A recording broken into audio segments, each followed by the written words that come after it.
Hello दोस्तों, आराध्या रस academy के यूट्यूब चैनल में आप सभी का स्वागत है। दोस्तों, रेट मुख्य भर्ती परीक्षा लेवल 2 एसएसटी यानी कि सामाजिक अध्ययन के नवीनतम पाठ्यक्रम के अनुसार मॉडल पेपर की टेस्ट सीरीज है वो शुरू की गई थी, जिसमें अपने 22 मॉडल पेपर हैं वो कंप्लीट हो चुके हैं। आज अपना इसमें 23 नंबर का मॉडल पेपर है। कुल 150 प्रश्न इसमें शामिल किए गए हैं और हूबहू आपको ऐसा ही पेपर है वो परीक्षा में देखने को मिलेगा।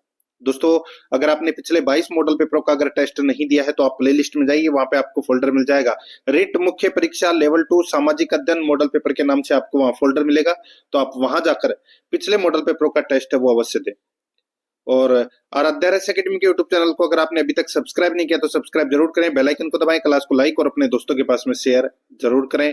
तो चलिए दोस्तों, शुरू करते हैं आज की अपनी क्लास। ये देखिए, ये सिलेबस है जिसमें भाग 1 के अंदर दोस्तों 40 प्रश्न है, भाग 2 के अंदर राजस्थान का सामान्य ज्ञान, शैक्षिक परिदृश्य, ये सारी की सारी चीजें दोस्तों भाग 6 के माध्यम से ये दोस्तों मैं आपको 150 प्रश्न है वो करवाऊंगा। सबसे पहला भाग है राजस्थान का भौगोलिक, ऐतिहासिक एवं सांस्कृतिक ज्ञान और राजस्थानी भाषा से संबंधित 40 प्रश्न है वो बताने जा रहा हूं। इसमें आपके कितने प्रश्न सही होते हैं इस भाग के अंदर तो वो आपको पता लग जाएगा। दोस्तों, ज्यादा से ज्यादा आपको सुनने की कोशिश करना है। यहां पर देखिए, पहला प्रश्न है, निम्नलिखित को सुमेलित कीजिए। एक तरफ नदी है, दूसरी तरफ उद्गम स्थल है। एक तरफ नदी है तो दूसरी तरफ उद्गम स्थल है। यहां पर देखिए दोस्तों, साबी नदी का उद्गम कहां से होता है? तो दोस्तों, साबी नदी का उद्गम होता है सेवर की पहाड़ियों से होता है। कहां से होता है? सेवर की पहाड़ियों से। और काकनी नदी का उद्गम कहां से होता है? तो दोस्तों, ये कोटड़ी गांव जैसलमेर से इसका उद्गम है वो होता है।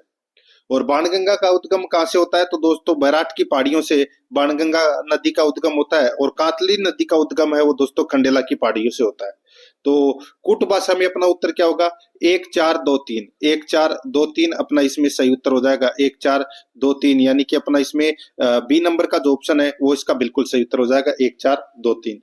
सेकंड नंबर का प्रश्न है, निम्नलिखित में से कौन सा राजस्थान में मरुस्थलीकरण का कारण नहीं है? बताइए, कौन सा राजस्थान में मरुस्थलीकरण का कारण नहीं है? देखिए, अतिचारण है, बिल्कुल है। वनोन्मूलन है, ये भी मरुस्थलीकरण का कारण है। जनसंख्या दबाव, सूर्य ऊर्जा का उत्पादन।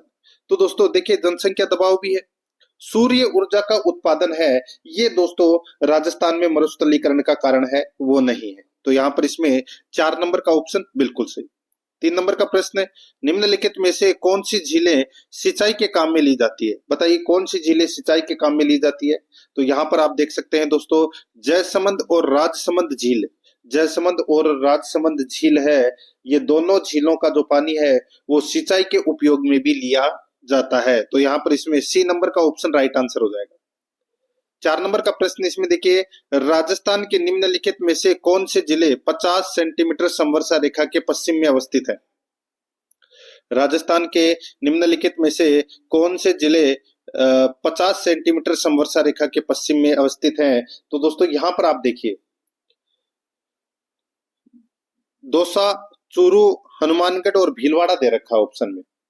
तो दोस्तों, यहां पर देखिए, एक तो चूरू और हनुमानगढ़ ये 50 सेंटीमीटर वर्षा रेखा के पश्चिम में स्थित जिले हैं। तो यहां पर इसमें दोस्तों चूरू और दौसा यानी कि 1 और 2, ठीक है, ये अपना इसमें क्या हो जाएगा? सही हो जाएगा, यानी कि 1 और 2 कौन से ऑप्शन में है?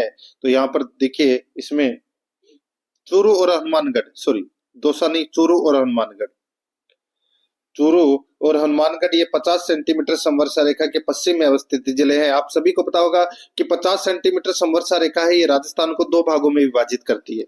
तो चूरू और हनुमानगढ़ यानी कि 2 और 3 इसका बिल्कुल सही उत्तर हो जाएगा, यानी कि डी नंबर का ऑप्शन बिल्कुल सही। 5 नंबर का प्रश्न इसमें देखिए, निम्नलिखित युग्मों में से कौन सा सुमेलित नहीं है? एक तरफ अभ्यारण्य या संरक्षित क्षेत्र दे रखा है तो दूसरी तरफ जिला दे रखा है। देखिए, बस्सी अभ्यारण्य कहां पर है? दोस्तों, बस्सी अभ्यारण्य चित्तौड़गढ़ में है, बिल्कुल सही बात है। सवाई मानसिंह अभ्यारण्य कहां पर है? तो दोस्तों, ये सवाई माधोपुर में है, बिल्कुल सही है। केसरबाग वन्यजीव अभ्यारण्य है वो कहां पर है? तो ये भरतपुर दे रखा है, यहाँ पे गलत हो जाएगा। ये कहां पर है केसरबाग अभ्यारण्य? तो दोस्तों, ये धौलपुर में। कहां पर है दोस्तों? ये धौलपुर में है। और शेरगढ़ अभ्यारण्य कहां पर है? तो दोस्तों, ये 12 में है। तो यहाँ पर इसका राइट आंसर क्या हो जाएगा? सी नंबर का जो ऑप्शन है वो इसका बिल्कुल सही उत्तर हो जाएगा। 6 नंबर का प्रश्न इसमें देखिए, किस प्रकार की मिट्टी में जल धारण की क्षमता अधिक होती है? किस प्रकार की मिट्टी में जल धारण की क्षमता अधिक होती है? तो यहाँ पर इसमें सही उत्तर हो जाएगा वो है काली मिट्टी के अंदर। काली मिट्टी के अंदर दोस्तों बारीक कण होने के कारण इसकी जो जल धारण क्षमता है वो सर्वाधिक होती है, और ये मिट्टी है वो कपास की खेती के लिए उपयोगी मानी जाती है, और ये मिट्टी है वो हाड़ौती के पठार क्षेत्र में सर्वाधिक मिलती है। यहाँ पर इसमें सी नंबर का ऑप्शन बिल्कुल सही उत्तर हो जाएगा। 7 नंबर का प्रश्न इसमें देखिए, राजस्थान में हर साल सर्दियों में विभिन्न प्रकार के प्रवासी पक्षी आते हैं। कुर्जा पक्षी, डोमोसिल क्रेन कहाँ बहुत बड़ी संख्या में पहुंचते हैं? राजस्थान में हर साल सर्दियों में विभिन्न प्रकार के प्रवासी पक्षी आते हैं। कुर्जा पक्षी, डेमोसिल क्रेन कहाँ बहुत बड़ी संख्या में पहुंचते हैं? तो कहाँ बहुत बड़ी संख्या में पहुंचते हैं? तो दोस्तों ये किचन फड़ौदी में पहुंचते हैं दोस्तों, किचन फड़ौदी में। तो यहाँ पर इसमें राइट आंसर हो जाएगा बी नंबर का ऑप्शन सही उत्तर। आप सभी को पता है कि इसको रामसर साइट में शामिल है, वो कर लिया गया है। नेक्स्ट आगे देखिए, 8 नंबर का प्रश्न है, चेपा एक बीमारी है। तो चेपा एक बीमारी है, तो दोस्तों ये रबी की फसल में होने वाली बीमारी है ये। तो यहाँ पर इसका राइट आंसर हो जाएगा रबी की फसलों की बीमारी है, बी नंबर ऑप्शन सही। 9 नंबर का प्रश्न इसमें देखिए, निम्नलिखित में से राजस्थान की कौन सी विद्युत शक्ति परियोजना राज्य के साझे स्वामित्व में है? निम्नलिखित में राजस्थान की कौन सी विद्युत शक्ति परियोजना राज्य के साझे स्वामित्व में है? तो यहाँ पर इसका सही उत्तर हो जाएगा वो है सतपुड़ा थर्मल पावर प्रोजेक्ट, यानी कि सतपुड़ा परियोजना। दोस्तों ये बैतूल मध्य प्रदेश में है, और इसमें दोस्तों राजस्थान का अंश है वो 40% है। तो यहाँ पर इसमें सही उत्तर क्या हो जाएगा? डी नंबर का ऑप्शन बिल्कुल सही उत्तर हो जाएगा। 10 नंबर का प्रश्न है, 2011 की जनगणना के अनुसार राजस्थान का सर्वाधिक लिंगानुपात वाला जिला कौन सा है? सर्वाधिक लिंगानुपात वाला जिला कौन सा है? तो वो है दोस्तों डूंगरपुर। और डूंगरपुर का जो लिंगानुपात है वो दोस्तों कितना है? तो वो है 994। तो यहाँ पर इसमें बी नंबर का ऑप्शन सही उत्तर 994।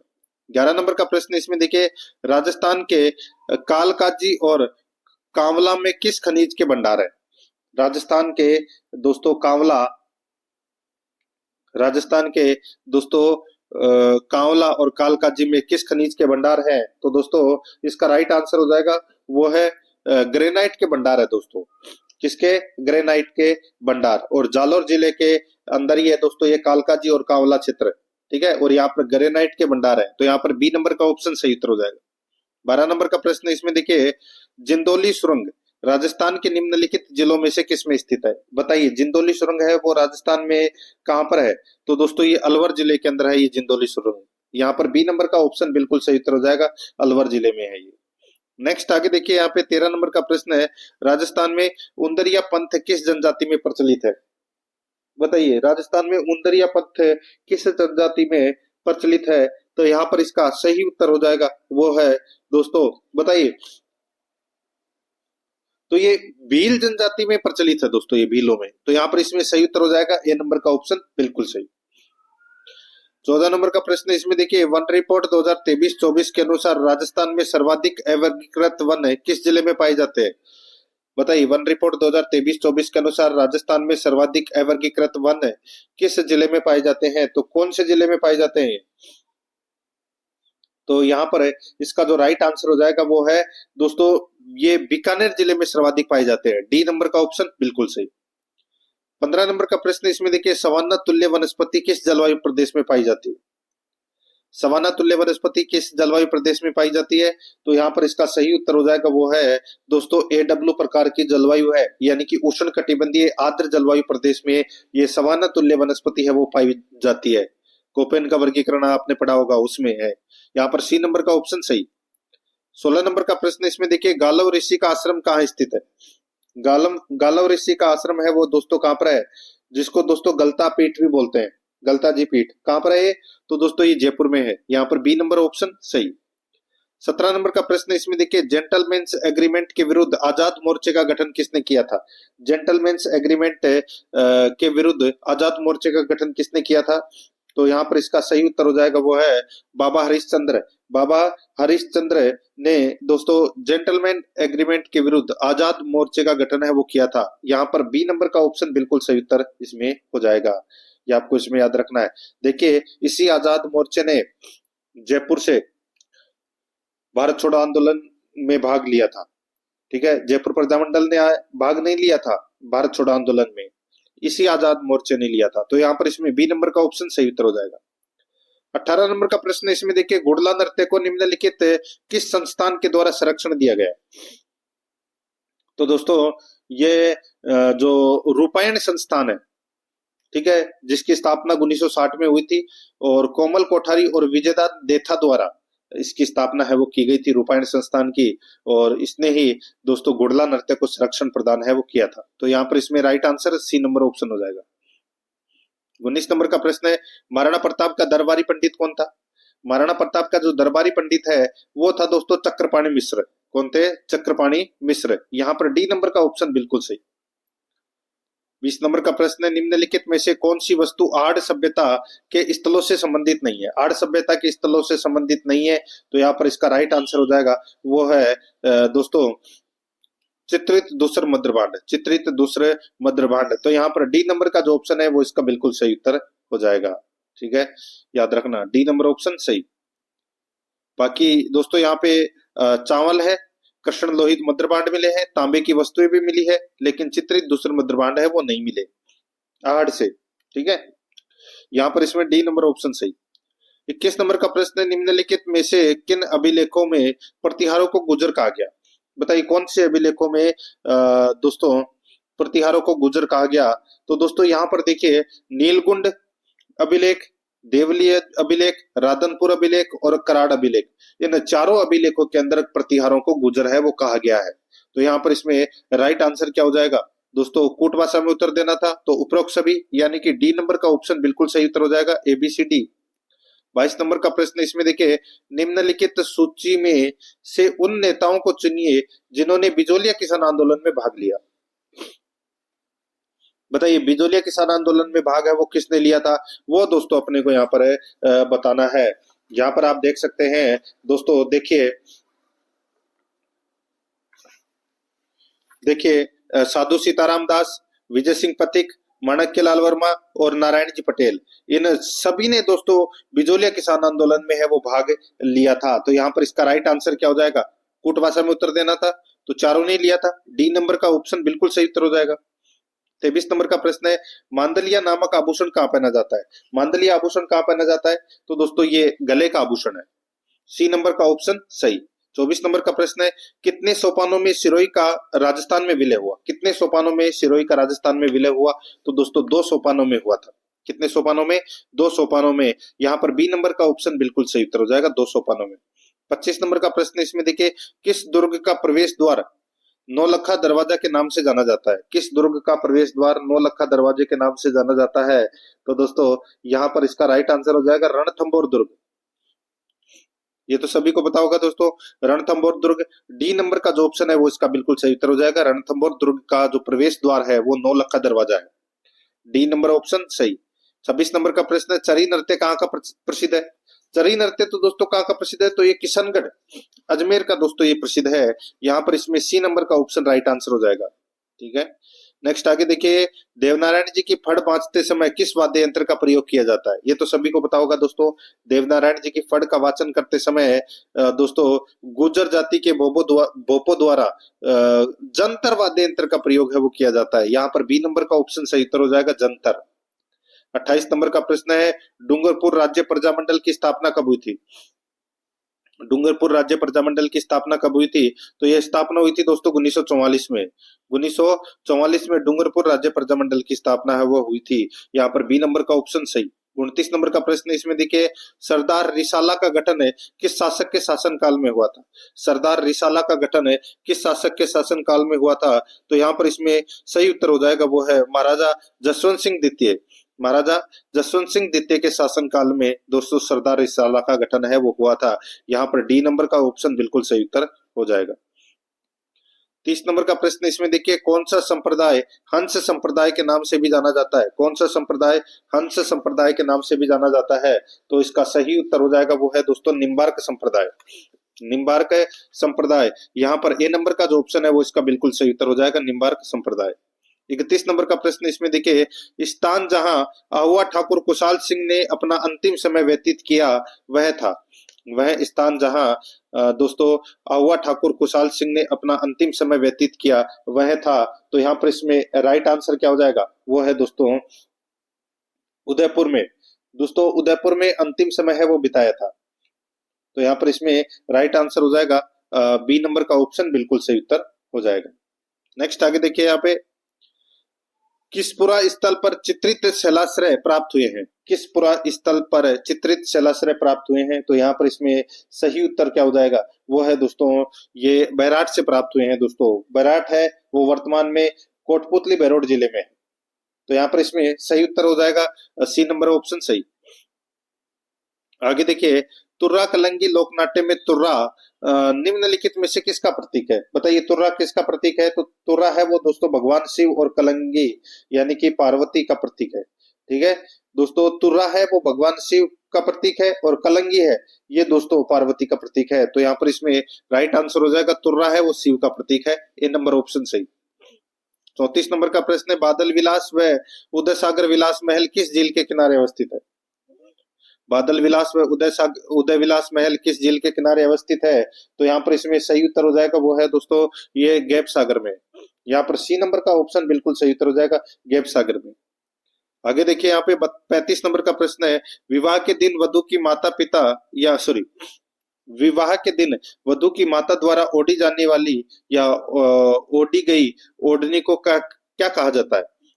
बताइए विवाह के दिन वधु की माता द्वारा ओढ़ी गई ओढ़नी को क्या कहा जाता है? तो यहाँ पर इसमें इसका राइट आंसर हो जाएगा वो है पीर जोड़ बोलते हैं उसे। क्या बोलते हैं? पीर जोड़ बोलते हैं। यहाँ पर ए नंबर का ऑप्शन बिल्कुल सही उत्तर हो जाएगा और ये ओढ़नी है वो वधु के मामा द्वारा लाई जाती है, ए नंबर ऑप्शन बिल्कुल सही। 36 नंबर का प्रश्न इसमें देखिए, जयपुर के सिटी पैलेस में स्थित मुबारक महल का निर्माण किसने करवाया था? मुबारक महल का निर्माण है वो दोस्तों किसने करवाया था? तो ये करवाया था सवाई माधो सिंह द्वितीय ने। सवाई माधो सिंह द्वितीय ने। सी नंबर का जो ऑप्शन है वो इसका बिल्कुल सही उत्तर हो जाएगा। नेक्स्ट है, एक मुबारक महल है वो टोंक में भी है। आगे देखिए, निम्नलिखित में से कौन सा युग्म सुमेलित नहीं है? एक तरफ पुस्तकें हैं तो दूसरी तरफ लेखक है। यहाँ पर आप देखिए दोस्तों, हाला झालारी कुंडलियां इस पुस्तक के लेखक है वो कौन है? बताइए। हाला झालारी कुंडलियों के लेखक है ईश्वरदास बारट है, बिल्कुल सही बात है। गुण भाषा पुस्तक के लेखक है वो हेम कवि है, बिल्कुल सही है। महादेव पार्वती रिवेली शिवदास गार्डन, ये गलत हो जाएगा। महावीर पार्वती रिवेली के लेखक है सैयाजी झूला। सैयाजी झूला। राव जयसिरो छंद पुस्तक के लेखक है बिट्टू सुजा। तो यहाँ पर इसमें सही उत्तर क्या हो जाएगा? सी नंबर का ऑप्शन बिल्कुल सही। 38 नंबर का प्रश्न है इसमें देखिए, डॉक्टर एलपी टेक्सिटोरी ने राजस्थानी भाषा के कितने प्रकार बताए हैं? डॉक्टर एलपी टेक्सिटोरी ने राजस्थानी भाषा के कितने प्रकार बताए हैं? तो दोस्तों दो प्रकार बताए हैं, एक पश्चिमी राजस्थानी और एक पूर्वी राजस्थानी। यहाँ पर ए नंबर का ऑप्शन सही उत्तर हो जाएगा। 39 नंबर का प्रश्न है इसमें देखिए, सूची फर्स्ट में लेखक है और सूची सेकंड में ग्रंथ है। सूची फर्स्ट में लेखक है और सूची सेकंड में ग्रंथ है। यहाँ पर देखिए कर्णिदान, कर्णिदान पुस्तक सॉरी ये कर्णिदान जो लेखक हैं इन्होंने कौन से ग्रंथ की रचना की? तो दोस्तों सूरज प्रकाश। सूरज प्रकाश ग्रंथ की रचना की थी दोस्तों किसने? कर्णिदान ने। और दलपत विजय ने किसकी रचना की? तो दोस्तों दलपत विजय ने खुमान रासो की रचना की थी। किसने? खुमान रासो की रचना की थी दलपत विजय ने। और पद्मनाभ ने किसकी रचना की थी? तो दोस्तों पद्मनाभ ने कानड़दे प्रबंध की रचना है वो की थी। और जगजीवन भट्ट ने दोस्तों अजितोदय की रचना है वो की थी। तो यहाँ पर इसमें राइट आंसर क्या हो जाएगा? 4-3-2-1। 4-3-2-1 कौन से ऑप्शन में है? तो यहाँ पर देखिए पहला नंबर का ये ऑप्शन है वो इसका बिल्कुल सही उत्तर हो जाएगा 4-3-2-1। 40 नंबर का प्रश्न इसमें देखिए, पर्यावरण चेतना जैसी आधुनिक शब्दावली का महत्व बहुत पहले ही किस संत ने जान लिया था? पर्यावरण चेतना जैसी आधुनिक शब्दावली का महत्व बहुत पहले ही किस संत ने जान लिया था? तो यहाँ पर इसमें सही उत्तर हो जाएगा वो है दोस्तों ये जान लिया था जाम्बोजी ने। यहाँ पर बी नंबर का ऑप्शन बिल्कुल सही उत्तर हो जाएगा संत जाम्बोजी ने। अब अपन दोस्तों भाग 2 के अंदर राजस्थान का सामान्य ज्ञान शैक्षिक परिदृश्य निःशुल्क व अनिवार्य बाल शिक्षा का अधिकार अधिनियम व सामयिक विषय से संबंधित 25 प्रश्न है वो पढ़ेंगे बिल्कुल सिलेबस के अकॉर्डिंग। दोस्तों यहाँ पर देखिए 41 नंबर का प्रश्न है, निम्नलिखित में से कौन सा शुभंकर और जिला सही सुमेलित नहीं है? कौन सा शुभंकर और जिला सही सुमेलित नहीं है? दोस्तों यहाँ पर आप देखिए काला तितर। दोस्तों काला तितर है ये झुंझुनू का शुभंकर है, तो दोस्तों बिल्कुल सही बात है। चीतल हिरण है, चीतल हिरण दोस्तों जयपुर का शुभंकर है, बिल्कुल सही है। भरतपुर का दोस्तों सारस है, बिल्कुल सही है। यहाँ पर देखिए चूरू का मोर, ये गलत हो जाएगा दोस्तों। चूरू जिले का जो शुभंकर है वो काला हिरण है, यहाँ पर मोर है वो गलत दे रखा है। मोर तो दोस्तों भीलवाड़ा जिले का शुभंकर है, तो यहाँ पर डी नंबर का ऑप्शन है वो इसका बिल्कुल सही उत्तर हो जाएगा। 42 नंबर का प्रश्न है, निम्नलिखित में से कौन सी हवेली जयपुर में स्थित नहीं है? देखिए यहाँ पर पुरोहित जी की हवेली, नटनी की हवेली, रत्नाकर पुंडरीक की हवेली, यहाँ पर बड़े देवता की हवेली है, ये दोस्तों जयपुर में स्थित नहीं है। तो यहाँ पर डी नंबर का जो ऑप्शन है वो इसका बिल्कुल सही उत्तर हो जाएगा। बड़े देवता की हवेली है वो दोस्तों कोटा में है। 43 नंबर का प्रश्न, इसमें देखिए राजस्थान की पहली बॉक्सर जिसने इंटरनेशनल प्रतियोगिता में गोल्ड जीता, तो दोस्तों उनका नाम है अरुंधति चौधरी, अरुंधति चौधरी। तो यहाँ पर इसमें सी नंबर का ऑप्शन बिल्कुल सही उत्तर हो जाएगा। 44 नंबर का प्रश्न है, राजस्थान की पहली बालक जनजाति हॉकी एकेडमी कहाँ स्थित है? राजस्थान की पहली बालक जनजाति हॉकी एकेडमी कहाँ पर है? तो दोस्तों कहाँ पर है ये? तो ये उदयपुर में है दोस्तों। कहाँ पर है? उदयपुर में। यहाँ पर सी नंबर का जो ऑप्शन है वो इसका बिल्कुल सही, उदयपुर में। 45 नंबर का प्रश्न, इसमें देखिए राजस्थान में अगस्त 2025 में हड़प्पा कालीन सभ्यता के अवशेष किस स्थान पर मिले? राजस्थान में अगस्त 2025 में हड़प्पा कालीन सभ्यता के अवशेष किस स्थान पर मिले हैं? तो दोस्तों किस स्थान पर मिले हैं? तो यहां पर इसका राइट आंसर हो जाएगा दोस्तों, वो है, ये अवशेष मिले हैं दोस्तों रामगढ़ जैसलमेर से। ठीक है दोस्तों, ये रातडिया रिडेरी रामगढ़ जैसलमेर से मिले हैं दोस्तों ये अवशेष। तो यहाँ पर इसमें सी नंबर का जो ऑप्शन है वो इसका बिल्कुल सही उत्तर हो जाएगा। नेक्स्ट आगे देखिए, यहाँ पे 46 नंबर का प्रश्न है, राजस्थान में मुख्यमंत्री लघु उद्योग प्रोत्साहन योजना के अंतर्गत ऋण पर ब्याज की अनुदान की दर क्या है जब ऋण राशि 5 करोड़ रुपए तक हो? राजस्थान में मुख्यमंत्री जल उद्योग प्रोत्साहन योजना के अंतर्गत ऋण पर ब्याज अनुदान की दर क्या है जब ऋण राशि 5 करोड़ रुपए तक हो? तो यहाँ पर इसमें सही उत्तर हो जाएगा, वो है दोस्तों, इसमें बताइए। तो दोस्तों वो है इसमें 6%। ठीक है, 6%। यहाँ पर बी नंबर का ऑप्शन बिल्कुल सही उत्तर हो जाएगा। आगे देखिए 47 नंबर का प्रश्न है, शारदे बालिका छात्रावास योजना की शुरुआत कब की गई थी? शारदे बालिका छात्रावास योजना की शुरुआत कब की गई थी? तो दोस्तों ये की गई थी 2009-10 में, 2009-10 में। बी नंबर का जो ऑप्शन है वो इसका बिल्कुल सही उत्तर हो जाएगा, 2009-10 में। 48 नंबर का प्रश्न, इसमें देखिए अंडर 17 वर्ल्ड कुश्ती चैंपियनशिप में स्वर्ण पदक जीतने वाली अश्विनी विश्नोई का संबंध किस जिले से है? बताइए दोस्तों, अंडर 17 वर्ल्ड कुश्ती चैंपियनशिप में स्वर्ण पदक जीतने वाली अश्विनी विश्नोई का संबंध किस जिले से है? तो ये भीलवाड़ा से है। यहाँ पर इसमें सी नंबर का ऑप्शन सही, भीलवाड़ा। 49 नंबर का प्रश्न, इसमें देखिए ऑपरेशन खुशी का संबंध में सत्य कथन कौन सा है? ऑपरेशन खुशी के संबंध में सत्य कथन कौन सा है? तो देखिए इसका संचालन राजस्थान पुलिस द्वारा किया गया, बिल्कुल सही है।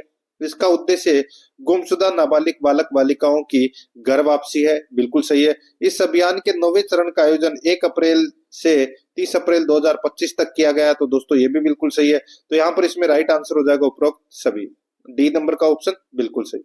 50 नंबर का प्रश्न, इसमें देखिए निम्नलिखित में से राजस्थान राज्य निर्वाचन आयोग के प्रथम निर्वाचन आयुक्त कौन थे? राजस्थान राज्य निर्वाचन आयोग के प्रथम निर्वाचन आयुक्त कौन थे? तो यहाँ पर इसमें सही उत्तर हो जाएगा, कौन थे? तो इसका सही उत्तर हो जाएगा वो है अमर सिंह राठौड़। यहाँ पर सी नंबर का ऑप्शन बिल्कुल सही उत्तर हो जाएगा, अमर सिंह राठौड़। 51 नंबर का प्रश्न, इसमें देखिए निम्नलिखित में से राजस्थान के राज्यपाल में कौन सी शक्ति निहित नहीं है? बताइए राजस्थान के राज्यपाल में कौन सी शक्ति निहित नहीं है? तो दोस्तों यहाँ पर देखिए इसमें विधानसभा को आहूत करने की शक्ति है, विधानसभा को आहूत करने की शक्ति है, बिल्कुल सही है। विधानसभा को स्थगित करने की शक्ति है, वो दोस्तों राज्यपाल के पास में नहीं है। विघटन करने की शक्ति है, विधानसभा के सत्रावसान की शक्ति है। तो यहाँ पर इसमें बी नंबर का ऑप्शन बिल्कुल सही उत्तर हो जाएगा। ठीक है, यह आपको इसमें याद रखना है।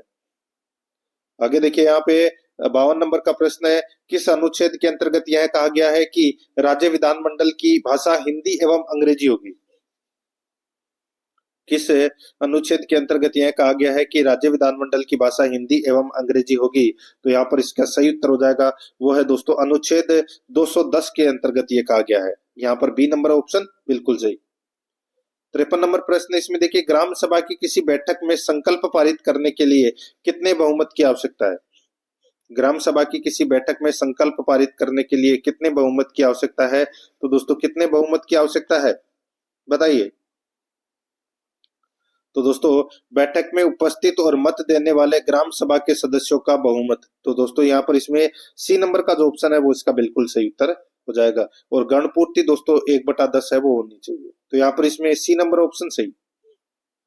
54 नंबर का प्रश्न इसमें देखिए, राजस्थान में सर्वाधिक कांच उद्योग का विकास कहां पर हुआ है? कांच उद्योग का विकास दोस्तों सर्वाधिक कहां पर हुआ है? तो ये धौलपुर में हुआ। यहाँ पर इसमें डी नंबर ऑप्शन सही। 55 नंबर प्रश्न है, राजस्थान सरकार द्वारा आरटीई नियमावली 2011 के किस नियम में वर्ष 2021 में संशोधन द्वारा विद्यार्थियों को निःशुल्क यूनिफॉर्म की हकदारी प्रदान की गई? राजस्थान सरकार द्वारा आरटीई नियमावली 2011 के किस नियम में वर्ष 2021 में संशोधन द्वारा विद्यार्थियों को निःशुल्क यूनिफॉर्म हकदारी प्रदान की गई? तो वो है दोस्तों नियम 8। ठीक है, नियम 8 में दोस्तों इसका उल्लेख है। यहाँ पर बी नंबर का ऑप्शन सही।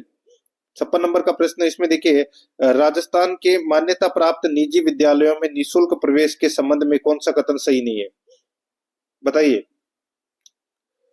राजस्थान के मान्यता प्राप्त निजी विद्यालयों में निःशुल्क प्रवेश के संबंध में कौन सा कथन सही नहीं है? तो दोस्तों यहाँ पर देखिए, इसमें देखिए ये प्रवेश वर्ष 2012-13 से दिए जा रहे हैं, बिल्कुल सही है। अभिभावक अपने कैचमेंट एरिया के अंतर्गत अधिकतम 5 इच्छित विद्यालयों के लिए ऑनलाइन आवेदन कर सकता है, बिल्कुल सही बात है। राज्य स्तर पर एनआईसी द्वारा प्रवेश हेतु वरीयता क्रम का निर्धारण किया जाता है, ये भी बिल्कुल सही है। एंट्री लेवल कक्षा प्रथम होगी तथा प्रवेश आयु न्यूनतम 3 वर्ष तथा अधिकतम 10 वर्ष होगी। तो ये कथन है वो दोस्तों इसमें गलत है।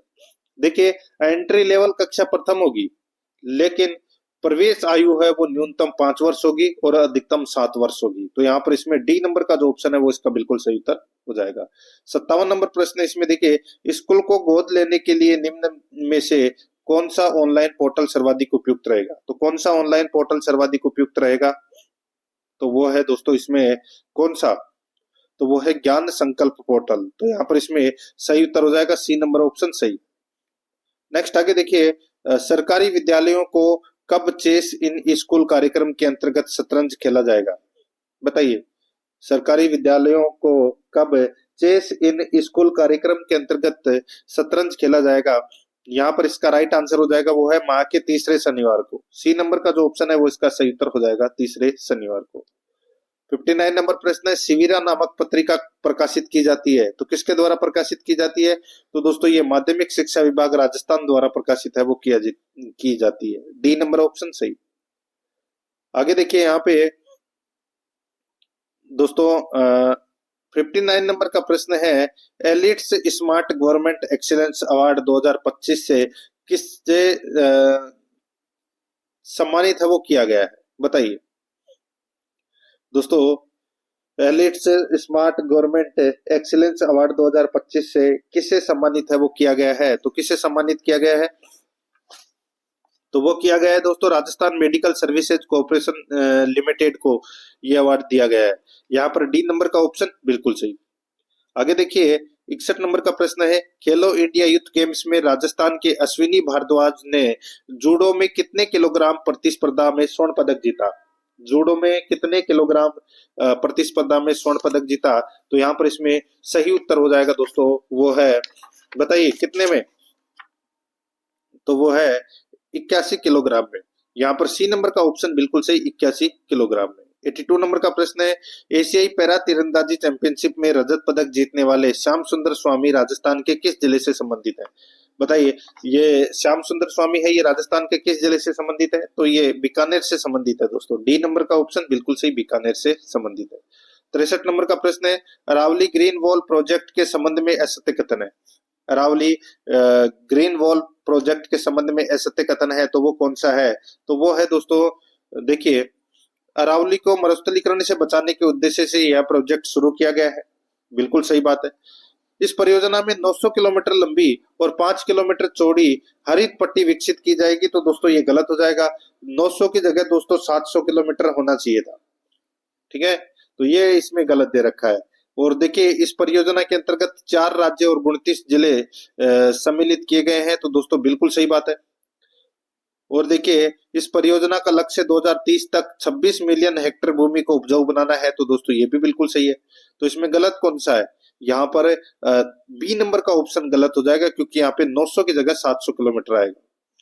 64 नंबर का प्रश्न है, world police and fire games 2025 में स्वर्ण पदक जीतने वाले छगन मीणा का संबंध राजस्थान के किस जिले से है? वर्ल्ड पुलिस फायर गेम्स 2025 में स्वर्ण पदक जीतने वाले छगन मीणा का संबंध राजस्थान के किस जिले से है? तो यहाँ पर इसमें राइट आंसर हो जाएगा, वो है दोस्तों छगन मीणा का जो संबंध है वो सीकर जिले से है। यहाँ पर इसका राइट आंसर हो जाएगा दोस्तों खंडेला सीकर निवासी है, डी नंबर ऑप्शन सही। आगे देखिए, हाल ही में मुख्यमंत्री भजनलाल शर्मा ने अगस्त 2025 में राजस्थान के किस स्थान पर नेत्र महाकुंभ 2025 का आयोजन किया? तो नेत्र महाकुंभ का आयोजन है वो दोस्तों कहां पर किया? तो दोस्तों ये रामदेवरा जैसलमेर में किया था। यहाँ पर इसमें ए नंबर का ऑप्शन बिल्कुल सही उत्तर इसमें हो जाएगा। नेक्स्ट आगे देखिए, अब अपन भाग 3 के अंदर शैक्षणिक मनोविज्ञान से संबंधित 10 प्रश्न है वो पढ़ेंगे। बिल्कुल सिलेबस के अकॉर्डिंग पढ़ रहे हैं दोस्तों। यहाँ पर देखिए 66 नंबर का प्रश्न है, दिए गए कथनों पर विचार कर सही विकल्प को चयन करना है। देखिए यहाँ पे कथन ए और कथन बी दे रखा है, अपने को बताना है कि कौन सा इसमें सही है। मित्रों अभी तक अपन ने भाग 1 में 40 प्रश्न और भाग 2 के अंदर दोस्तों अपन ने 25 प्रश्न है वो पढ़ लिए हैं। अब अपन भाग 3 के अंदर शैक्षणिक मनोविज्ञान से संबंधित 10 प्रश्न है वो पढ़ रहे हैं। बिल्कुल सिलेबस के अकॉर्डिंग दोस्तों अपन यहाँ पे चल रहे हैं। यहाँ पर आप देखिए कथन ए, वर्दी आनुवंशिकता और वातावरण दोनों की परस्पर अंतःक्रिया का उत्पाद होती है। बिल्कुल सही है। वर्दी केवल परिमाणात्मक होती है। तो दोस्तों ये भी बिल्कुल सही है। तो यहाँ पे दोनों के दोनों कथन है वो क्या है? सही है। तो यहाँ पर डी नंबर का ऑप्शन बिल्कुल सही।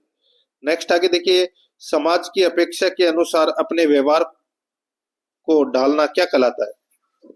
तो बताइए समाज की अपेक्षा के अनुसार अपने व्यवहार को ढालना क्या कहलाता है? तो दोस्तों क्या कहलाता है? तो दोस्तों वो कहलाता है सामाजिक विकास। तो यहाँ पर बी नंबर का ऑप्शन बिल्कुल सही, सामाजिक विकास। नेक्स्ट आगे देखिए, शैक्षिक मनोविज्ञान के प्रमुख क्षेत्र में सम्मिलित है। शैक्षिक मनोविज्ञान के प्रमुख क्षेत्र में सम्मिलित है समाज, अधिगम करने वाला, अधिगम की प्रक्रिया, अधिगम की स्थिति। बताइए। तो दोस्तों यहाँ पर इसका जो सही उत्तर हो जाएगा वो है, देखिए यहाँ पर है अधिगम करने वाला, अधिगम की प्रक्रिया और अधिगम की स्थिति। ये तीनों ही शैक्षिक मनोविज्ञान के प्रमुख क्षेत्र में सम्मिलित है, समाज नहीं है। तो यहाँ पर इसमें राइट आंसर हो जाएगा 2, 3, 4। 2, 3, 4 यानी कि सी नंबर का जो ऑप्शन है वो इसका सही उत्तर हो जाएगा। 69 नंबर का प्रश्न, निम्नलिखित में से कौन सा एक सीखने के संज्ञानात्मक सिद्धांत है? कौन सा एक सीखने के संज्ञानात्मक सिद्धांत है? तो यहाँ पर इसका राइट आंसर हो जाएगा वो है इसमें दोस्तों लेविन का क्षेत्र सिद्धांत। लेविन का क्षेत्र सिद्धांत, ठीक है।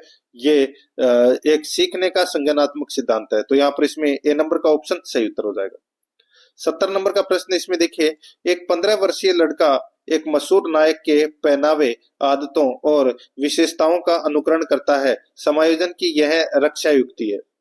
एक 15 वर्षीय लड़का एक मशहूर नायक के पहनावे, आदतों और विशेषताओं का अनुकरण करता है, समायोजन की यह रक्षा युक्ति है। तो दोस्तों समायोजन की यह रक्षा युक्ति है तो वो है तादात्म्यकरण। यहाँ पर डी नंबर का ऑप्शन बिल्कुल सही उत्तर हो जाएगा, तादात्म्यकरण।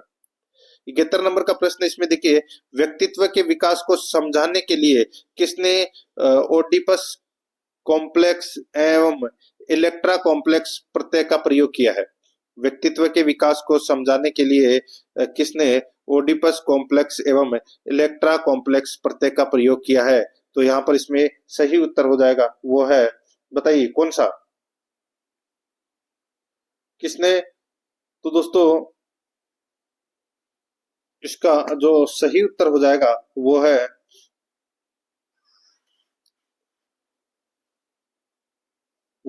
एस फ्राइड ने। एस फ्राइड ने, तो यहाँ पर इसमें सही उत्तर हो जाएगा सिगमंड फ्राइड ने, यहाँ पर सी नंबर ऑप्शन सही। 72 नंबर का प्रश्न इसमें देखिए, निम्नलिखित में से कौन सी पुनर्बलन अनुसूची उच्चतम अनुक्रिया दर को उत्पन्न करती है? बताइए कौन सी पुनर्बलन अनुसूची उच्चतम अनुक्रिया दर को उत्पन्न करती है? इसका राइट आंसर हो जाएगा वो है परिवर्तनीय अनुपात पुनर्बलन अनुसूची, यहाँ पर सी नंबर का ऑप्शन राइट आंसर हो जाएगा। 73 नंबर का प्रश्न है, थर्स्टन ने कितनी प्राथमिक मानसिक क्षमताएं बताई है? थर्स्टन ने कितनी प्राथमिक मानसिक क्षमताएं बताई है? तो यहाँ पर इसका सही उत्तर हो जाएगा वो है 7, यहाँ पर ए नंबर का ऑप्शन बिल्कुल सही उत्तर हो जाएगा 7। 74 नंबर का प्रश्न है, रमेश को बच्चों को पढ़ाना अच्छा लगता है, इसलिए वह बीएड की प्रवेश परीक्षा के लिए खूब मेहनत करता है, वह अभिप्रेरित है। रमेश को बच्चों को पढ़ाना अच्छा लगता है, इसलिए वह बीएड की प्रवेश परीक्षा के लिए खूब मेहनत करता है, वह अभिप्रेरित है। तो वह अभिप्रेरित है वो है दोस्तों आंतरिक रूप से अभिप्रेरित है, ए नंबर का ऑप्शन बिल्कुल सही उत्तर हो जाएगा। नेक्स्ट आगे देखिए 75 नंबर का प्रश्न है, प्रतिभाशाली बालक। दोस्तों प्रतिभाशाली बालक अपने निर्णयों में आत्मनिर्भर होते हैं, यहाँ पर ए नंबर का ऑप्शन बिल्कुल सही उत्तर हो जाएगा। अब दोस्तों अपन भाग 4 के अंदर सूचना तकनीकी से संबंधित 5 प्रश्न है वो पढ़ रहे हैं, बिल्कुल सिलेबस के अकॉर्डिंग चल रहे हैं। दोस्तों देखिए 76 नंबर का प्रश्न है, एटीएम से निकलने वाली रसीद की छपाई हेतु प्रयुक्त प्रिंटर कौन सा है? तो वो है दोस्तों थर्मल प्रिंटर, यहाँ पर ए नंबर का ऑप्शन बिल्कुल सही थर्मल प्रिंटर। 77 नंबर का प्रश्न इसमें देखिए, सॉफ्टवेयर के प्रकार के संबंध में सही है, सॉफ्टवेयर के प्रकार के संबंध में सही है, तो यहाँ पर इसमें सही उत्तर हो जाएगा वो है दोस्तों एप्लीकेशन, सिस्टम और यूटिलिटी, ये तीनों ही है वो दोस्तों सॉफ्टवेयर के प्रकार के संबंध में सही है। कूट भाषा में अपने को उत्तर देना था तो सी नंबर का ऑप्शन हो जाएगा, एबीसी तीनों ही सही है। नेक्स्ट आगे देखिए, पहली फ्री ईमेल सेवा हॉटमेल के जन्मदाता है, पहली फ्री ईमेल सेवा हॉटमेल के जन्मदाता है, तो वो कौन है? तो दोस्तों उनका नाम है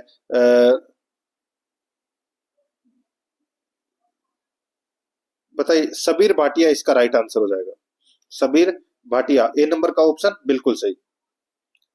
79 नंबर प्रश्न इसमें देखिए, सरकार द्वारा सूचना प्रौद्योगिकी मंत्रालय में ई गवर्नेंस केंद्र की स्थापना कब की गई?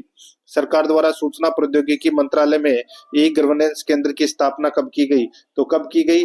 तो दोस्तों इसका सही उत्तर हो जाएगा वो है ये की गई 15 अगस्त 2000 को, यहाँ पर ए नंबर का जो ऑप्शन है वो इसका बिल्कुल सही उत्तर हो जाएगा 15 अगस्त 2000 को। 80 नंबर का प्रश्न इसमें देखिए, आधार कार्ड के संबंध में निम्नलिखित में से कौन से कथन असत्य है? कौन से कथन असत्य है वो अपने को बताना है, आधार कार्ड के संबंध में बताना है, ठीक है दोस्तों। इसमें देखिए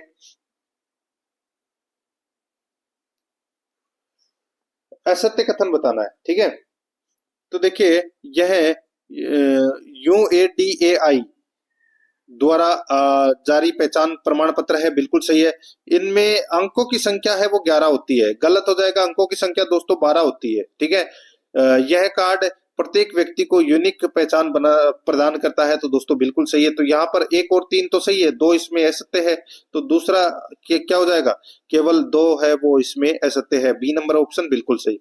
अब अपन भाग 5 के अंदर सामाजिक अध्ययन से संबंधित 60 प्रश्न है वो पढ़ेंगे बिल्कुल सिलेबस के अकॉर्डिंग। यहाँ पर देखिए 81 नंबर का प्रश्न है, 1919 ईस्वी में पंजाब में हुए अत्याचारों से अपने विरोध के प्रतीक के रूप में किस विख्यात व्यक्ति ने ब्रिटिश सरकार द्वारा प्रदान की गई नाइटहुड की उपाधि को वापस लौटा दिया था? बताइए 1919 में जो पंजाब में हुए अत्याचारों के विरोध में दोस्तों किस व्यक्ति ने ब्रिटिश सरकार द्वारा दी गई नाइटहुड की उपाधि को वापस प्रदान कर दिया था, वह यानी कि लौटा दी थी? तो वो जलियांवाला बाग हत्याकांड के विरोध में लौटाई थी, तो रविंद्रनाथ टैगोर ने लौटाई थी दोस्तों, ये तो सभी को पता होगा। यहाँ पर सी नंबर का जो ऑप्शन है वो इसका सही उत्तर। नेक्स्ट आगे देखिए, निम्नलिखित में से किसने प्रसिद्ध चटगांव शस्त्रागार दावे को आयोजित किया था? बताइए किसने प्रसिद्ध चटगांव शस्त्रागार दावे को आयोजित किया था? यहाँ पर इसका सही उत्तर हो जाएगा वो है दोस्तों मास्टर सूर्यसेन, यहाँ पर बी नंबर का जो ऑप्शन है वो इसका बिल्कुल सही उत्तर हो जाएगा। नेक्स्ट आगे देखिए 83 नंबर का प्रश्न है, निम्न घटनाओं का सही अनुक्रम क्या है? वो दोस्तों अपने को यहाँ पर बताना है। यहाँ पर देखिए तिलक का होम रूल आंदोलन, तिलक का होम रूल आंदोलन है वो दोस्तों 1916 में चला था। ठीक है। और कामागाटू मारू घटना है, ये दोस्तों सितंबर 1914 में हुई थी ये घटना। और महात्मा गांधी का भारत आगमन है, ये दोस्तों 1915 में हुआ था। तो यहाँ पे कालक्रम के अनुसार जमाना है, तो यहाँ पर 2 3 1 ये अपना इसमें सही उत्तर हो जाएगा। 2 3 1 कौन से ऑप्शन में है? तो यहाँ पर देखिए पहला नंबर, सॉरी, डी नंबर का ऑप्शन सही उत्तर हो जाएगा 2 3 1। 84 नंबर का प्रश्न है, इसमें देखिए यूएसए के सैन फ्रांसिस्को में गदर पार्टी की स्थापना निम्नलिखित में से किसने की थी? गदर पार्टी की जो स्थापना है सैन फ्रांसिस्को में किसने की थी? तो वो की थी दोस्तों लाला हरदयाल ने। यहाँ पर ए नंबर का ऑप्शन सही उत्तर हो जाएगा। 85 नंबर का प्रश्न है, सूची फर्स्ट को सूची सेकंड से सुमेलित करना है। सूची फर्स्ट में 1857 के विप्लव के नायक हैं और सूची सेकंड में उनके कार्यक्षेत्र से सुमेलित करना है। यहाँ पर देखिए दोस्तों बख्त खां, दोस्तों बख्त खां है, इनका कार्यक्षेत्र कौन सा था? तो वो था दोस्तों दिल्ली। और मौलवी अहमदुल्ला, इनका जो कार्यक्षेत्र था वो था दोस्तों फैजाबाद। और कुंवर सिंह का जो कार्यक्षेत्र था वो था दोस्तों आरा बिहार। और नाना साहब का जो कार्यक्षेत्र था वो था दोस्तों कानपुर। तो यहाँ पर इसका राइट आंसर क्या हो जाएगा? 4 1 3 2, 4 1 3 2 इसका बिल्कुल सही उत्तर इसमें हो जाएगा, यानी कि सी नंबर का ऑप्शन सही। 86 नंबर का प्रश्न है, मुगल प्रशासन में मदद ए मास से तात्पर्य है। मुगल प्रशासन में मदद ए मास से क्या तात्पर्य है? तो दोस्तों ये विद्वानों को दी जाने वाली राजस्व मुक्त अनुदत्त भूमि से, विद्वानों को दी जाने वाली राजस्व मुक्त अनुदत्त भूमि से है। यहाँ पर बी नंबर का ऑप्शन सही उत्तर हो जाएगा। 87 नंबर पर प्रश्न है, इसमें देखिए फतेहपुर सीकरी का इबादत खाना क्या था? तो दोस्तों फतेहपुर सीकरी का जो इबादत खाना था वो था दोस्तों वह कमरा जिसमें विभिन्न धर्म वाले कुलीन जन धार्मिक बातों के विचारार्थ जमा होते थे। नहीं नहीं, ये था वह भवन जिसमें विभिन्न धर्मों के विद्वान के साथ अकबर चर्चा करता था, ये कथन है वो बिल्कुल सही है। तो दोस्तों यहाँ पर सी नंबर का ऑप्शन सही उत्तर हो जाएगा। 88 नंबर का प्रश्न है, निम्नलिखित युग्मों में से कौन सा युग्म सही सुमेलित है? तो कौन सा युग्म सही सुमेलित है? तो यहाँ पर देखिए दीवान ए बंदगान फिरोज शाह तुगलक, ये बिल्कुल सही बात है दोस्तों। दीवान ए बंदगान है ये दोस्तों गुलामों का विभाग था। ठीक है, फिरोज शाह तुगलक ने इसे बनाया था। यहाँ पर इसमें ए नंबर का ऑप्शन बिल्कुल सही, यही सही है, बाकी इसमें सारी गलत है। आगे देखिए मौर्य काल में भूमि कर जो कि राज्य की आय का मुख्य स्रोत था निम्नलिखित में से किस अधिकारी द्वारा एकत्रित किया जाता था? तो ये दोस्तों कृषि भूमि का अधिकारी होता था, शीताध्यक्ष, उसके द्वारा किया जाता था दोस्तों ये। तो यहाँ पर इसमें सही उत्तर हो जाएगा सी नंबर ऑप्शन सही। 90 नंबर का प्रश्न है, निम्न में से किस शिलालेख में अशोक द्वारा पारंपरिक अवसरों पर पशु बलि पर रोक लगाने की जानकारी मिलती है? पशु बलि पर रोक लगाने की जो जानकारी है वो दोस्तों अशोक के प्रथम शिलालेख में मिलती है। यहाँ पर इसमें सही उत्तर हो जाएगा ए नंबर ऑप्शन सही। 91 नंबर का प्रश्न, इसमें देखिए स्यादवाद का सिद्धांत निम्न में से किस धर्म से संबंधित है? तो दोस्तों स्यादवाद का जो अर्थ है ये दोस्तों जैन धर्म से। यहाँ पर सी नंबर का ऑप्शन सही, जैन धर्म से। 92 नंबर का प्रश्न, इसमें देखिए बौद्ध धर्म निम्न में से किन मतों पर विश्वास करता है? बौद्ध धर्म निम्न में से किन मतों पर विश्वास करता है वो दोस्तों अपने को यहाँ पर बताना है। दोस्तों इसमें देखिए दुनिया दुखों से भरी है, बिल्कुल सही है। लोगों को दुख उनकी इच्छाओं के कारण होता है, ये भी बिल्कुल सही है। यदि इच्छाओं पर काबू पा लिया जाए तो निर्वाण मिल जाएगा, तो दोस्तों ये भी बिल्कुल सही है। ईश्वर और आत्मा के अस्तित्व को स्वीकार करना चाहिए, ये गलत है। तो यहाँ पर 1 2 3 कथन है वो क्या है, इसमें सत्य है। यहाँ पर सी नंबर का जो ऑप्शन है वो इसका बिल्कुल सही, 1 2 3 इसमें सही है। 93 नंबर का प्रश्न, इसमें देखिए प्रसिद्ध गायत्री मंत्र निम्न में से किस वेद से लिया गया है? तो गायत्री मंत्र दोस्तों कौन से वेद से लिया गया है? इसका राइट आंसर हो जाएगा वो है दोस्तों ये ऋग्वेद से लिया गया है, सी नंबर ऑप्शन सही। 94 नंबर का प्रश्न, सिंधु घाटी सभ्यता का पतन नगर यानी कि बंदरगाह है निम्न में से कौन सा है? बताइए, सिंधु घाटी सभ्यता का पतन नगर यानी कि बंदरगाह है निम्न में से कौन सा है? तो वो है दोस्तों लोथल। यहाँ पर बी नंबर का ऑप्शन बिल्कुल सही, लोथल। 95 नंबर का प्रश्न, इसमें देखिए सूची फर्स्ट को सूची सेकंड से सुमेलित करना है। सूची फर्स्ट में दोस्तों यहाँ महाजनपद है और सूची सेकंड में राजधानी है। देखिए मगध की राजधानी है वो क्या है? तो दोस्तों मगध की राजधानी है वो राजगृह है। ठीक है, और मत्स्य की राजधानी कौन सी है? मत्स्य की राजधानी दोस्तों विराट नगर है। और अंग की राजधानी कौन सी है? तो दोस्तों अंग की राजधानी चंपा है और कुरु की राजधानी है वो दोस्तों इंद्रप्रस्थ है। तो यहाँ पे पहले से ही सारे के सारे सही सुमेलित हैं, तो 1 2 3 4 इसका राइट आंसर हो जाएगा। 1 2 3 4 कौन से ऑप्शन में है? तो यहाँ पर देखिए सी नंबर का जो ऑप्शन है वो इसका बिल्कुल सही। 96 नंबर का प्रश्न है, निम्नलिखित में से किस शासक ने दल पुंगल व राय पिथौरा की उपाधियों को धारण किया था? बताइए, दल पुंगल या राय पिथौरा की उपाधियां दोस्तों, ये उपाधि है वो किसने धारण की थी? तो ये पृथ्वीराज चौहान तृतीय ने धारण की थी। यहाँ पर इसमें राइट आंसर हो जाएगा बी नंबर ऑप्शन सही। 97 नंबर का प्रश्न इसमें देखिए दोस्तों, सूची फर्स्ट में देखिए यहाँ पे योग, न्याय, वैशेषिक, उत्तरी मीमांसा, तो दोस्तों ये किसने दी थी? ठीक है, यानी कि इनके प्रवर्तक कौन थे वो बताना है। तो दोस्तों योग के प्रवर्तक थे पतंजलि, ठीक है, और न्याय के थे दोस्तों गौतम, और वैशेषिक के थे काणाद, महर्षि काणाद, और उत्तरी मीमांसा के थे बद्रायण। तो यहाँ पर इसमें राइट आंसर हो जाएगा 4 1 3 2। 4 1 3 2 कौन से ऑप्शन में है? तो यहाँ पर सी नंबर का ऑप्शन बिल्कुल सही, 4 1 3 2। 90 नंबर का प्रश्न है, इसमें देखिए भारतीय राष्ट्रीय कांग्रेस के संदर्भ में निम्नलिखित कथनों पर विचार कीजिए। दोस्तों अपने को यहाँ पर है 4 कथन दे रखे हैं, उपयुक्त कथनों में से कौन सा कथन सही नहीं है वो बताना है। यहाँ पर आप देख सकते हैं दोस्तों, सही नहीं है वो बताना है। देखिए, सरोजिनी नायडू कांग्रेस की अध्यक्ष बनने वाली पहली महिला थी, तो दोस्तों ये कथन है वो गलत हो जाएगा। दोस्तों एनी बेसेंट कांग्रेस की पहली महिला अध्यक्ष बनी थी, यह कथन गलत। आगे देखिए, महात्मा गांधी ने 2 बार कांग्रेस अध्यक्ष के रूप में कार्य किया था, तो दोस्तों गांधी जी ने दोस्तों एक ही बार ही कांग्रेस के अध्यक्ष के रूप में कार्य किया था 1924 के बेलगांव अधिवेशन में, तो ये गलत हो जाएगा। तीसरा देखिए, एलन ऑक्टेवियन ह्यूम प्रथम ब्रिटिश नागरिक थे जो कांग्रेस अध्यक्ष बने, तो दोस्तों गलत हो जाएगा।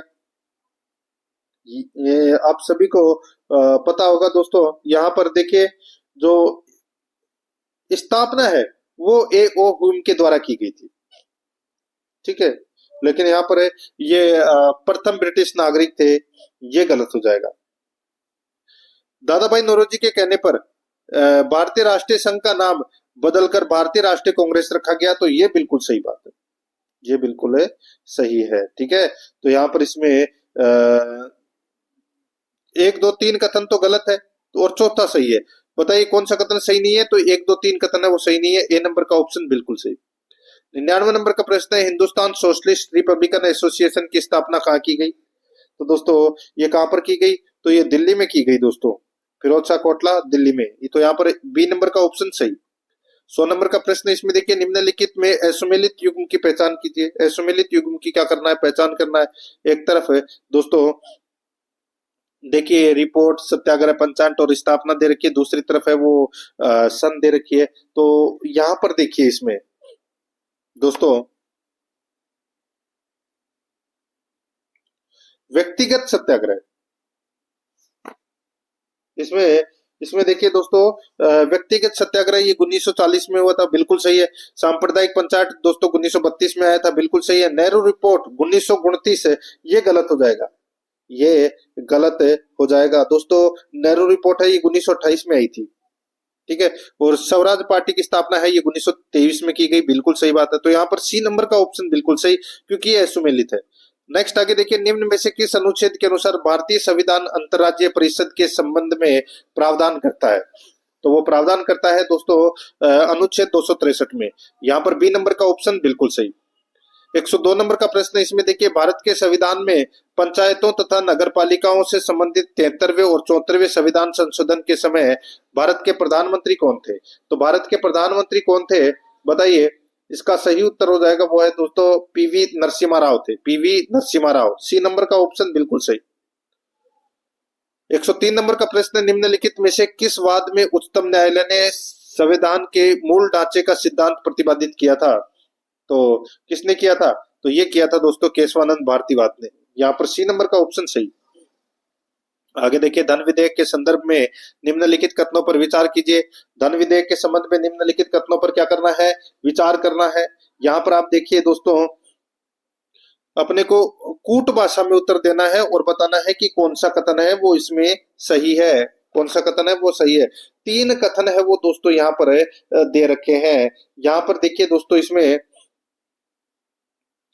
देखिए धन विधेयक के संबंध में संयुक्त अधिवेशन का प्रावधान है, तो दोस्तों संयुक्त अधिवेशन का प्रावधान है वो नहीं है धन विधेयक के संबंध में।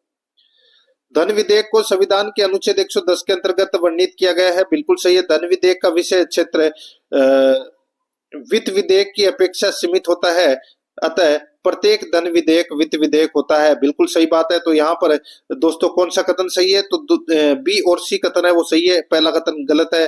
तो यहाँ पर D number option right answer हो जाएगा, केवल बी और सी। आगे देखिए, दल बदल विरोधी कानून किस वर्ष में पारित किया गया?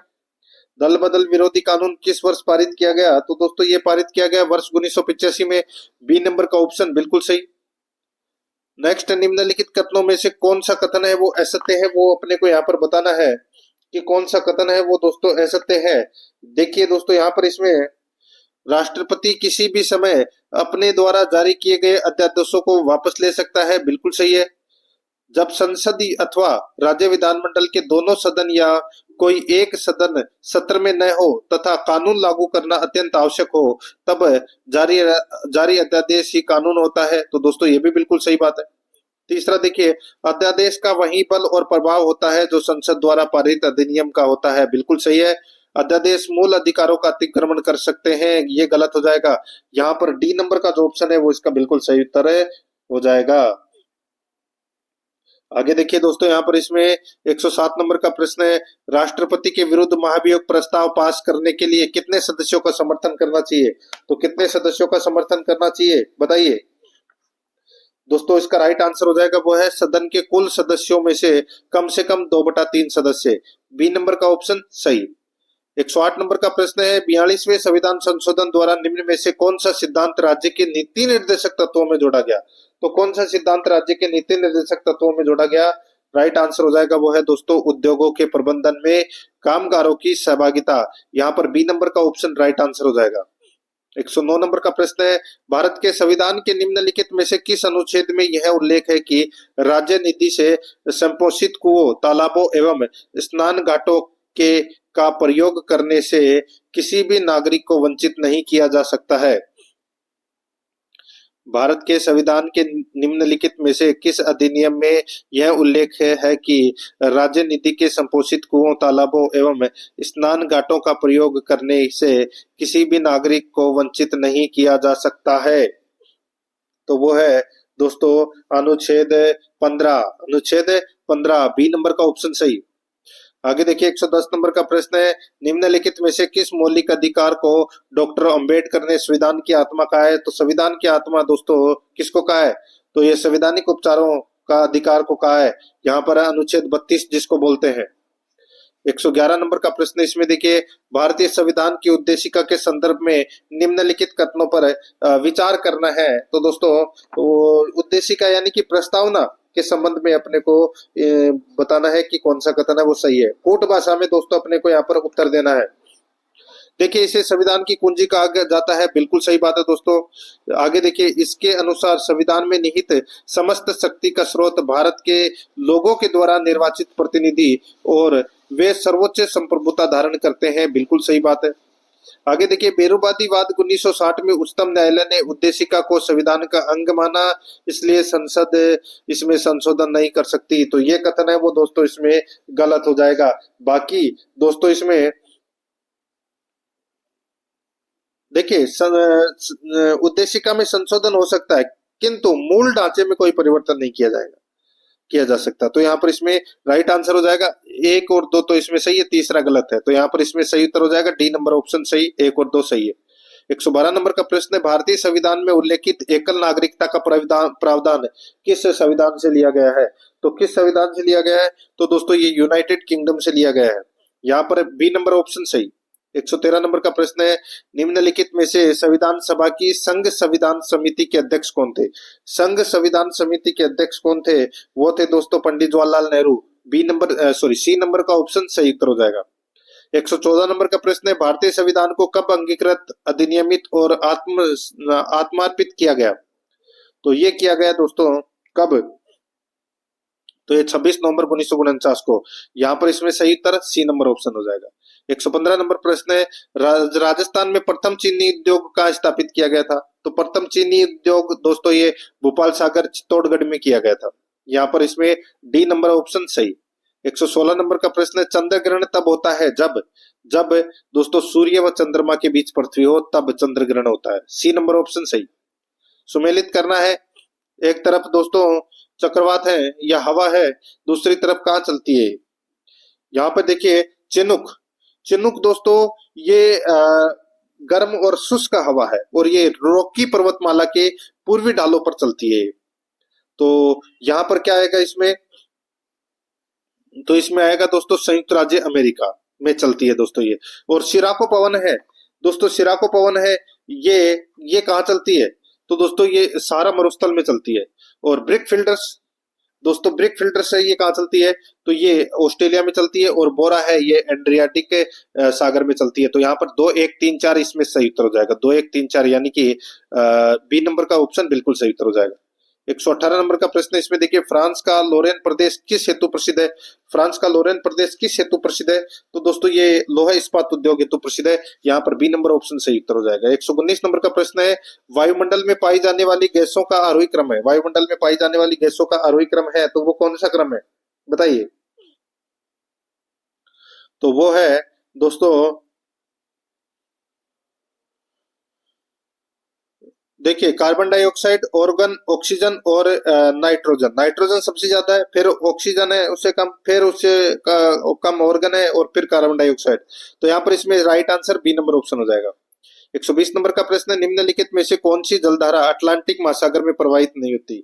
बताइए कौन सी जलधारा अटलांटिक महासागर में प्रवाहित नहीं होती, तो वो है दोस्तों पेरू या हम्बोल्ट की धारा प्रवाहित नहीं होती। बाकी लेब्राडोर, फॉकलैंड और कनारी ये तीनों अटलांटिक महासागर में प्रवाहित होती है।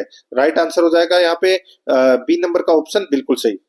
नेक्स्ट आगे देखिए 121 नंबर का प्रश्न है, निम्नलिखित में से कौन सा देश विश्व में सर्वाधिक कॉफी का उत्पादन करता है। कॉफी का उत्पादन दोस्तों ब्राजील करता है। सी नंबर ऑप्शन सही।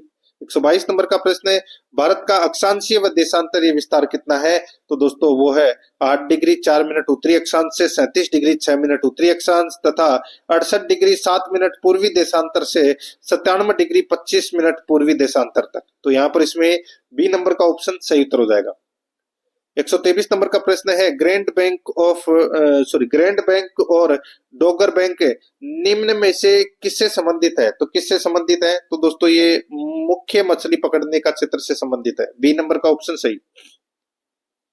124 नंबर का प्रश्न है, पृथ्वी के परिभ्रमण गति के संदर्भ में असत्य कथन है। पृथ्वी के परिभ्रमण गति के संदर्भ में असत्य कथन है, तो वो कौन सा है, तो वो है परिभ्रमण गति में पृथ्वी सूर्य के चारों ओर पश्चिम से पूर्व दिशा की ओर घूमती है। यहाँ पर ए नंबर का ऑप्शन राइट आंसर हो जाएगा। 125 नंबर का प्रश्न है, भारत में निम्नलिखित राज्यों को उनके वनों के क्षेत्रफल के अवरोही क्रम में व्यवस्थित कीजिए। 18वीं वन रिपोर्ट के अनुसार नीचे दिए गए कूट से सही उत्तर का आपने को क्या करना है, चयन करना है। दोस्तों यहाँ पर आप देख सकते हैं अवरोही क्रम में व्यवस्थित करना है वनों के क्षेत्रफल के अनुसार। तो इसमें हो जाएगा दोस्तों देखिए मध्य प्रदेश, अरुणाचल प्रदेश, छत्तीसगढ़ और ओडिशा। ये क्रम है वो दोस्तों पहले से ही सही दे रखा है, 1 2 3 4, 1 2 3 4 ये अपना राइट आंसर हो जाएगा, यानी कि बी नंबर का ऑप्शन सही।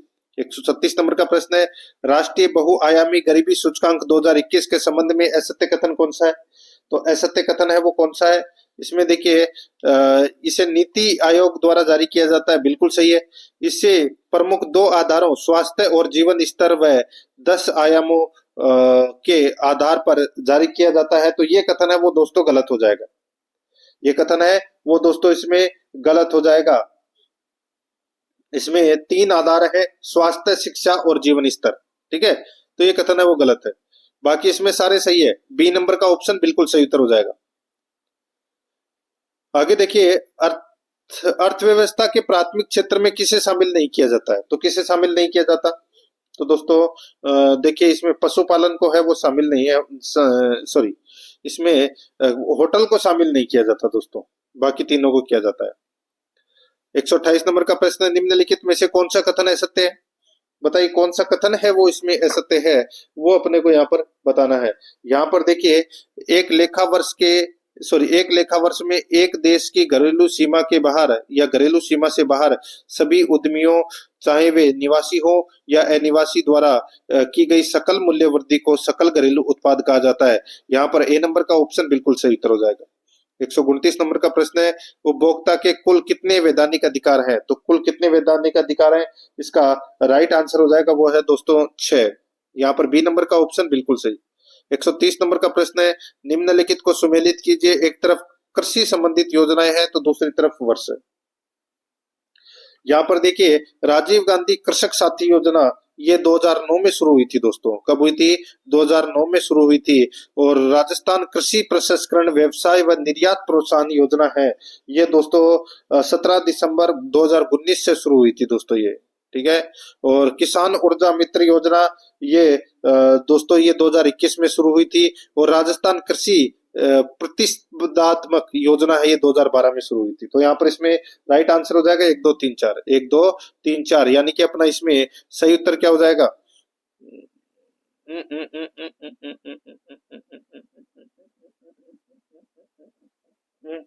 1 3 4 कहां से होगा?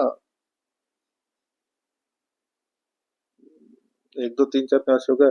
राजीव गांधी कृषक साथी योजना ये 2009 में शुरू हुई थी, ठीक है। यानी कि 4 राजस्थान कृषि प्रसंस्करण व्यवसाय व निर्यात प्रोत्साहन नीति है, ये दोस्तों 2019 में शुरू हुई थी। और किसान ऊर्जा मित्र योजना है, ये दोस्तों 2021 में शुरू हुई थी। और राजस्थान कृषि प्रसंस्करण ये 4 3 2 1, 4 3 2 1 कौन से ऑप्शन में है? तो यहाँ पर देखिए 4 3 2 1 पहला नंबर का ऑप्शन इसका सही उत्तर हो जाएगा। 131 नंबर का प्रश्न, निम्न में से कौन सी विधि राष्ट्रीय आय के मापन की विधि है? तो कौन सी है वो? तो वो है दोस्तों व्यय विधि।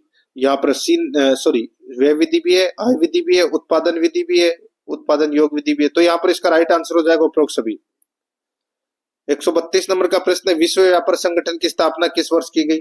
सभी को पता होगा दोस्तों, 1995 में की गई थी इसकी स्थापना, WTO। 133 नंबर का प्रश्न, निम्नलिखित में से कौन सा कथन असत्य है? बताइए। तो यहाँ पर देखिए, राजकोषीय घाटा बराबर राजस्व घाटा पूंजीगत व्यय, यहाँ पर सी नंबर का जो ऑप्शन है वो इसका सही उत्तर हो जाएगा। 134 नंबर का प्रश्न, निम्न में से कौन सी समिति का संबंध बैंकिंग सुधार से? बैंकिंग सुधार से। तो यहाँ पर इसका राइट आंसर हो जाएगा वो है दोस्तों नरसिंघम समिति। सी नंबर का ऑप्शन बिल्कुल सही, नरसिंघम समिति। 135 नंबर का प्रश्न है, निम्न में से कौन सा साख नियंत्रण रिजर्व बैंक द्वारा किए जाने वाले मात्रात्मक साख नियंत्रण में सम्मिलित है? निम्न में से कौन सा साख नियंत्रण रिजर्व बैंक द्वारा किए जाने वाले मात्रात्मक साख नियंत्रण में सम्मिलित है? तो वो है दोस्तों यहाँ पर है बैंक दर, रेपो दर, रिवर्स रेपो दर। तो यहाँ पर इसमें राइट आंसर हो जाएगा उपरोक्त सभी। 136 नंबर का प्रश्न है, मानव विकास सूचकांक किसके द्वारा प्रकाशित किया जाता है? तो किसके द्वारा प्रकाशित किया जाता है? तो ये संयुक्त राष्ट्र विकास कार्यक्रम के द्वारा प्रकाशित किया जाता है। बी नंबर ऑप्शन सही। 137 नंबर का प्रश्न है, एक तरफ पुस्तक है दूसरी तरफ लेखक है, असुमेलित युग्म की पहचान करना है। यहाँ पे देखिए दास कैपिटल है, वो किसकी पुस्तक है? ये दोस्तों कार्ल मार्क्स की पुस्तक है, बिल्कुल सही है। फ्री ट्रेड टुडे, इस पुस्तक के लेखक हैं वो दोस्तों PN भगवती, PN भगवती। तो PN भगवती नहीं, BN भगवती है दोस्तों, BN भगवती है, P है वो इसमें गलत दे रखा है। तो यहाँ पर बी नंबर का ऑप्शन इसका राइट आंसर हो जाएगा, बाकी इसमें सारे के सारे सही है। आगे देखिए, एक देश एक राशन कार्ड योजना किस वर्ष शुरू की गई थी? यह योजना दोस्तों अगस्त 2019 में शुरू की गई थी। ए नंबर ऑप्शन बिल्कुल सही। नेक्स्ट आगे देखिए, आर्थिक समीक्षा 2024-25 के अनुसार स्थिर कीमतों पर राज्य के सकल घरेलू उत्पाद में कृषि क्षेत्र का योगदान कितना रहा? तो कृषि क्षेत्र का योगदान है वो कितना रहा? इसका सही उत्तर हो जाएगा दोस्तों, ये योगदान है ये 26.54% रहा। यहाँ पर ए नंबर का ऑप्शन बिल्कुल सही उत्तर हो जाएगा। नेक्स्ट 140 नंबर का प्रश्न है, भारतीय रुपए के अवमूल्यन को रोकने के लिए सरकार RBI द्वारा निम्नलिखित में से कौन सा सबसे संभावित उपाय नहीं है? कौन सा सबसे संभावित उपाय नहीं है? तो वो है दोस्तों विस्तारवादी मौद्रिक नीति का अनुसरण। ये नहीं है, बाकी इसमें सारे हैं। डी नंबर का ऑप्शन सही उत्तर। अब अपन दोस्तों भाग 6 के अंदर शैक्षणिक रीति विज्ञान से संबंधित 10 प्रश्न है वो पढ़ेंगे। यहाँ पर 141 नंबर का प्रश्न देखिए, सामाजिक अध्ययन शिक्षण का प्रमुख उद्देश्य होना चाहिए। तो प्रमुख उद्देश्य होना चाहिए सामाजिक गुणों का विकास करना। यहाँ पर डी नंबर ऑप्शन सही। आगे देखिए सामाजिक अध्ययन की शिक्षण विधि होनी चाहिए, तो दोस्तों इसका जो राइट आंसर हो जाएगा वो है दोस्तों बाल केंद्रित होनी चाहिए, सी नंबर ऑप्शन सही। नेक्स्ट आगे देखिए सामाजिक अध्ययन के शिक्षक के लिए अत्यधिक महत्वपूर्ण है कि वह तत्कालीन घटनाओं का ज्ञान रखे। यहाँ पर इसमें सी नंबर ऑप्शन सही। निम्नलिखित में से कौन सा कथन शिक्षण सहायक सामग्री के संदर्भ में सही नहीं है, तो वो नहीं है दोस्तों कौन सा, तो वो है देखिए पोस्टर प्रक्षेपी सामग्री है। और देखिए इसमें हाँ ये सही है दोस्तों, ठीक है। पोस्टर प्रक्षेपी सामग्री दोस्तों है, ये गलत हो जाएगा। तो यहाँ पर इसमें दोस्तों पहला नंबर का ही कथन है वो सही नहीं है, तो अपना एक ही नंबर का ऑप्शन है वो इसका राइट आंसर हो जाएगा, बाकी इसमें सारे सही है।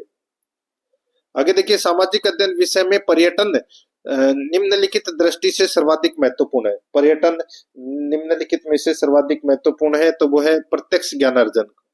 यहाँ पर इसमें बी नंबर ऑप्शन सही। आगे देखिए श्याम पट को शिक्षण सहायक सामग्री शिक्षण सहायक के किस वर्ग में रखा जा सकता है श्याम पट को, तो इसको दोस्तों दृश्य शिक्षण सहायक सामग्री में रखा जाएगा। यहाँ पर इसमें बी नंबर ऑप्शन सही उत्तर। नेक्स्ट आगे देखिए प्रयोजना विधि महत्वपूर्ण है क्योंकि क्योंकि दोस्तों करके सीखना अधिक स्थायी अधिगम होता है, सी नंबर का जो ऑप्शन है वो इसका सही उत्तर हो जाएगा। नेक्स्ट आगे देखिए निम्नलिखित में से कौन सी शिक्षक सहायक सामग्री महाद्वीपों की अनुपातिक आकार एवं आकृति को प्रदर्शित करने के लिए सर्वाधिक उपयुक्त है,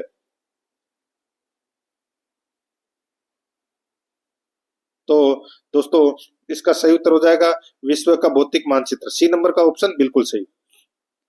नेक्स्ट आगे देखिए वस्तुनिष्ठ प्रकार के परीक्षणों की निम्नलिखित में से कौन सी विशेषता नहीं है, तो कौन सी विशेषता नहीं है, तो वो है व्यक्तिनिष्ठता, डी नंबर का जो ऑप्शन है वो इसका बिल्कुल सही उत्तर हो जाएगा। बाकी 150 नंबर का प्रश्न है निम्नलिखित में से किसके लिए उपचारात्मक शिक्षण किया जा सकता है, किसके लिए उपचारात्मक शिक्षण है वो किया जा सकता है, तो दोस्तों कोई भी शिक्षार्थी जो सामान्य कक्षीय पद्धतियों के प्रति प्रतिक्रिया व्यक्त नहीं करता, ये इसका राइट आंसर हो जाएगा, डी नंबर का ऑप्शन बिल्कुल सही उत्तर इसमें हो जाएगा।